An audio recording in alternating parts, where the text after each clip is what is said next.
Hello, folks. This is Raj Sastri from Raj Option Trading.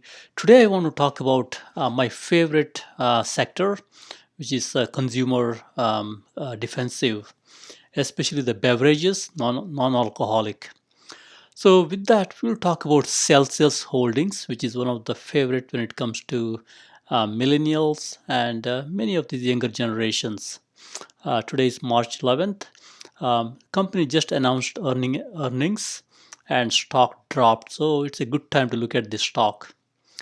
These are various flavors they have. They got citrus, heat, lime. As you can see, multiple varieties and very nice packaging. According to the Fortune Business Insights, the global non-alcoholic beverages, the market is going to grow with a compounded annual growth of 8.2%, which over up to 2027, which is a very good growth trajectory. So with that, let's look at this company in a little more detail, see what makes sense. Should we buy? Should we sell? What should we do? From a company profile perspective, this company engages in marketing, sale, distribution of calorie-burning beverages, and it offers various flavors, including grapefruit, cucumber, lime, orange, whatnot. And they also claim, their nutritional drinks claim to burn calories, raise metabolism, and boost energy. And these statements are not validated by FDA and not approved by FDA yet.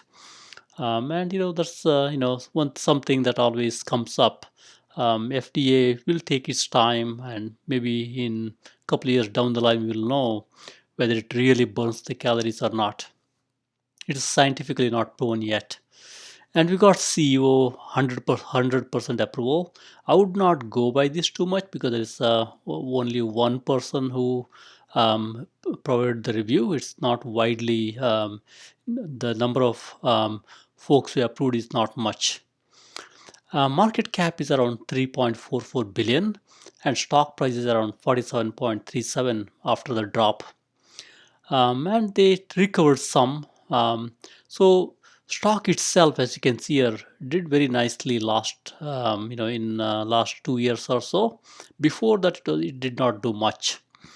And about the CEO, he's a result-driven exec, 20 years of financial experience and also operational experience, and he's got background in the consumer goods. And he's a certified accountant, and he's also graduate from University of South Florida.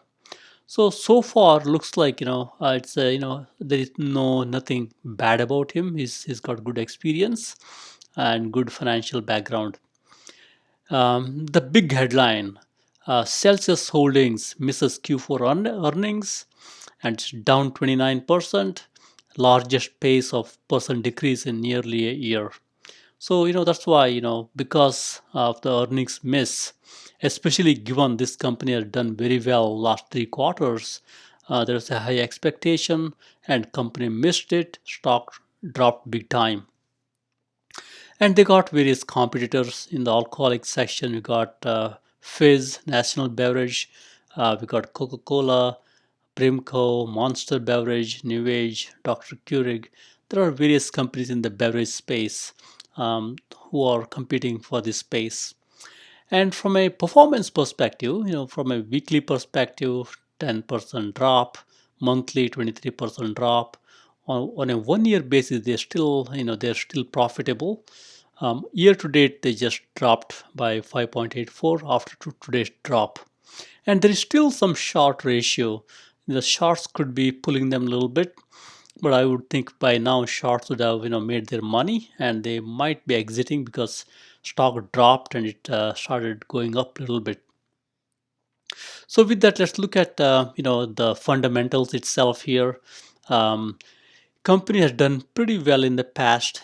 From if you look at the market cap, it a little bit up and down here, but after 331, it kind of went up from 816 million to 1.63 billion, and now I think it's all the way to about 3.44 billion. That's a very good trajectory when it comes to market cap.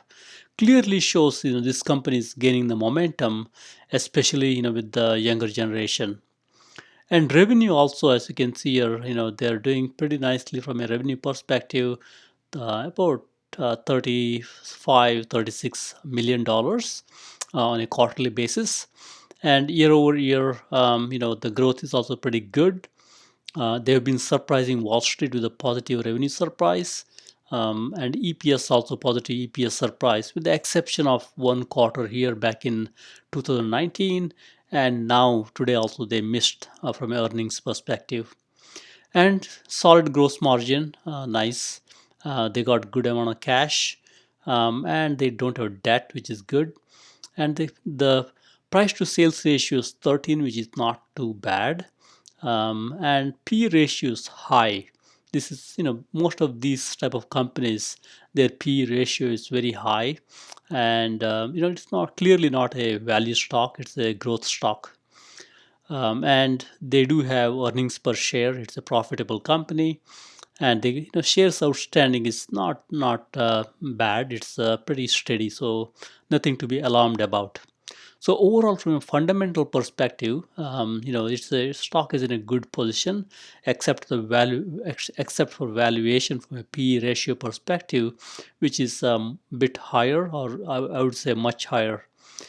Why stock dropped? You would ask that question. So stock dropped because they've been doing very good year over year revenue. They've set up this unprecedented growth here, 94%, 86%, 80%. Now they are victim to their own success. They cannot produce that type of revenue. If they cannot, then stock will drop, and they also missed on the EPS. So that's the main reason. Now let's look at their quarterly earnings results and see what we can glean from it. From a quarterly earning perspective, they've been talking about the COVID impact in 2020. They talked about impacting in the fitness section, the vending, food service, all these places where millennials will gather. All those places are impacted. That's one of the reason why their earnings got hit. And it's not only in US; it's also in EU, Middle East, Southeast Asia, and all the places. And they're also selling some of these things through expanded distribution chains and more stores. That's a good story. They've been expanding, and they also have some highlights around the overall revenue is up 67%. They also saw some fields fitness channel saw some growth here. Those are some positive spots here and there.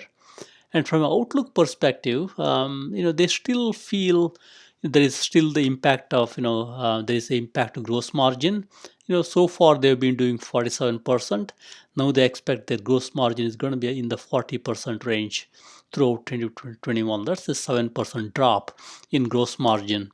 Wall Street does not like drop in the gross margin. And they also talk about some of the shortage when it comes to can. As you can see, their cans are very nicely presented, nice packaging, and looks like they got some can shortage.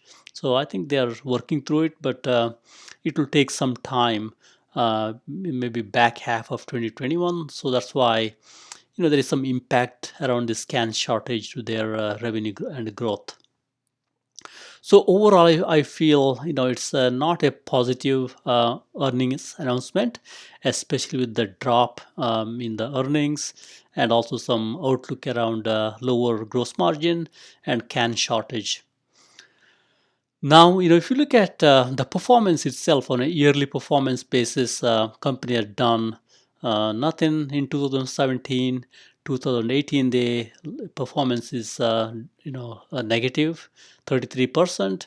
2019, they've done nicely. 2020, they did nicely.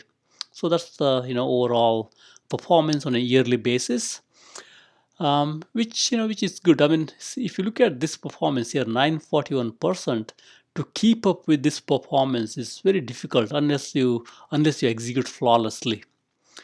Next, let's look at monthly performance. As you can see here, drop of 20% in March. And if you keep scanning down here, October they dropped 11%. And last year, March, this is the COVID impact, they dropped 28%. So this is comparable to the drop today, or even more severe. And they also dropped back in September. So this company is not new to these stock price drops. They're known for this. That's why I would not be surprised too much about this drop. They can easily recover. And if you look at the weekly performance, same story here. Heading up to the earnings, they dropped some, as you can see here. And today also in March also they dropped. They had been dropping back in January, 17% drop here. So nothing new for this company. They're used to stock price drop and bouncing back. And this is daily performance today, 21% drop, a big one, and they've been dropping back in earlier in March. So expect some of these short-term drops in this company, which is very much in the cards. Now, if you look at a little more wider picture to see if we can see some pattern. So this is a chart where we have 4 years here or 5 years, 21, 20, 19, 18, 17, 16, and we got yearly performance, yearly high, yearly low, and the months which are slotted as rows. So by quickly glancing through this, you can see here a big 20% drop in March this year, 28% drop back in 2020 in March. And if you scan through the March again back in 2018, there's a huge drop in March. So these guys have got earnings results which coincides with the calendar month. So their December earnings they will announce in March. That's why you see the drop here just after the earnings. And if you scan through here, they've been dropping. Say in October, pretty much September they got some good drops. So the reason to bring this chart up is really it's really for this company. These drops are expected. They are known to drop and then bounce back. So I would not be worried too much about the drop. I would probably look at this as a opportunity to buy a little bit and keep it. Now let's look at some of these insider transactions. This is a little bit old, as you can see here. There's a 10% owner sold about $4 million worth of share. And some of the directors also sold. This is back in November. This should not be impacting the current earnings. So I would not be worried too much about the inside transaction at this point. Next, let's look at the chart here from a technical perspective. So we had the earnings here, a huge drop. Looks like after the drop, stock tried to bounce back a little bit. And also, if you look at the RSI, relative strength index, it kind of bounced, came down a little bit, which is expected. And as you see here, it always tries to go back to the the over bought series territory as it gets sold off, which is a good sign. Implied wall shot up today, which is earnings expected. And if you look at the DMI itself, the blue line came below the red line, expected because of the earnings and stock drop. And Chaplin money flow, on the balance volume dropped, as you can see here, with this whole stock price drop. Surprisingly, Chaplin money flow, the smart money is going into the stock. That's why the blue line here, the Chaplin money flow, is actually going up. So I feel like there are some contrarians taking this as an opportunity and buying the stock. That's why this Chaplin money flow kind of went up, which is a good sign. And what do we do now? This company has dropped after the earnings. So what I feel is really this company has got a history of pulling back and bouncing back. And this pullback appears to be a buying opportunity. And I would, recommend buying a small portion at this point.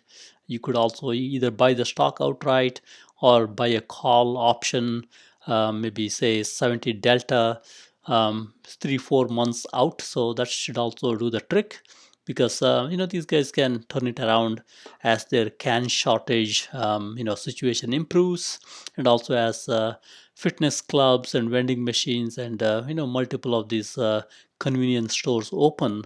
I could see this company bouncing back, so that's why I feel it's okay to buy a small portion and hold it for a while.